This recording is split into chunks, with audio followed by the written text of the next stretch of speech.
ভারত সরকারের national career service প্রকল্পের আওতাধীন কৈলাসহরের মডেল কেরিয়ার সেন্টার তথা ডিস্ট্রিক্ট এমপ্লয়মেন্ট এক্সচেঞ্জ কৈলাসহর অফিসের উদ্যোগে অফিস প্রাঙ্গণে বুধবার দিনভর জব ফেয়ার তথা চাকুরি মেলা অনুষ্ঠিত হয়। এই চাকুরি মেলায় 59টি জেলার অধীনে শিক্ষিত বেকার যুবক যুবতীরা নিজেদের শিক্ষাগত যোগ্যতা অনুযায়ী চাকুরিতে যোগ দিতে পারবেন। এই চাকুরি মেলার মাধ্যমে প্রায় 250 জনকে নিয়োগ করা হবে বলে দপ্তর সূত্রে জানা যায়।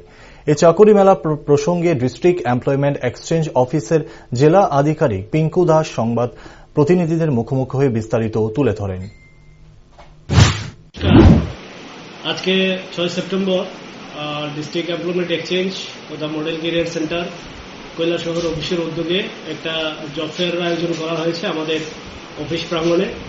আজকের এই জব ফেয়ারে মূলত দুজন employer Bharat financial inclusion limited এবং Apollo home health care limited, এই দুইটা প্রাইভেট সেক্টর আমাদের মাঝে উপস্থিত হয়েছেন। আপনারা দেখতে পাচ্ছেন আমাদের অলরেডি ইন্টারভিউ শুরু হয়ে গেছে। এখানে ফিল্ড অ্যাসিস্ট্যান্ট থেকে শুরু করে ANM, GNM, BSc nursing, GDA বিভিন্ন পদে 240টা শূন্যপদ আছে। সেই শূন্যপদগুলি পূরণ করার উদ্দেশ্যে আমাদের এই জব ফেয়ার আমরা অর্গানাইজ করেছি।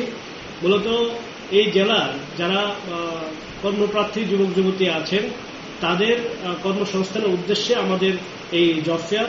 আর এই জব ফেয়ার আমাদের দপ্তর employment service man power planning এর পক্ষ থেকে প্রতি বছর বিভিন্ন সময়ে প্রত্যেকটা জেলাতে ডিস্ট্রিক্ট এমপ্লয়মেন্ট এক্সচেঞ্জের উদ্যোগে এই জব ফেয়ারগুলি করা হয়।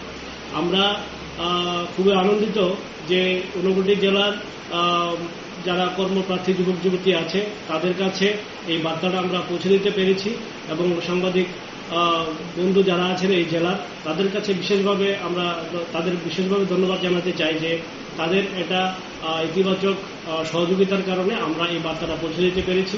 আমরা এই জেলাতে 2 দিন যাবৎ মাইকিং করেছি যাতে এই খবরটা সবার কাছে পৌঁছানো যায়। তাছাড়া ফ্লেক্সিং করেছি আমরা সোশ্যাল মিডিয়াতে। আমাদের যে ডিস্ট্রিক্ট এমপ্লয়মেন্ট এক্সচেঞ্জ কৈলাসহরের ফেসবুক পেজ আছে, এই পেজের মাধ্যমে আমরা